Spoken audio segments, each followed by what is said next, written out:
আসসালামু আলাইকুম ওয়া রাহমাতুল্লাহি ওয়া বারাকাতুহু। আল্লাহুম্মা সাল্লি আলা মুহাম্মাদ সাল্লাল্লাহু আলাইহি ওয়াসাল্লাম। প্রিয় ভাই ও বন্ধুগণ, আজকে আপনাদের মাঝে আমি এমন একটি দোয়া পাঠ করব ইনশাআল্লাহ। এই দোয়াটি পাঠ করলে মানুষের যত বড় রোগ হোক না কেন আল্লাহ পাক রাব্বুল আলামিন আপনাকে সুস্থতা দান করবেন এই দোয়ার আমলে।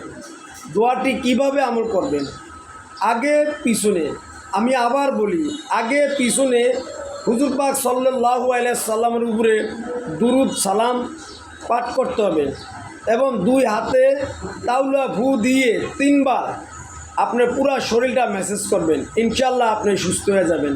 তাহলে দোয়াটি কি? দোয়াটি হলো বিসমিল্লাহির রহমানির রহিম, আল্লাহুম্মা ইন্নি আউযু বিকা মিনাল বারসি ওয়াল জুনুনি ওয়াল জুজামি ওয়া মিন সাইয়িল আসকাম। এতটুকুই আপনি পড়বেন এবং যারা না জানেন তারা ইনশাআল্লাহ শিখে নেবেন মানুষের মাঝে।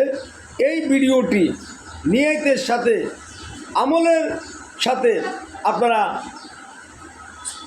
সোশ্যাল মিডিয়াতে ছড়িয়ে দিবেন। কেন? আপনার ভাই জীবনেও অনেক ভুল ত্রুটি করতে পারেন, আমি করেছি। যদি একটা ভিডিও শেয়ারের মাধ্যমে আপনি আল্লাহর কাছে অনেক প্রিয় হতে পারেন ইনশাআল্লাহ আজিজ। আসসালামু আলাইকুম ওয়া রাহমাতুল্লাহি ওয়া বারাকাতুহু।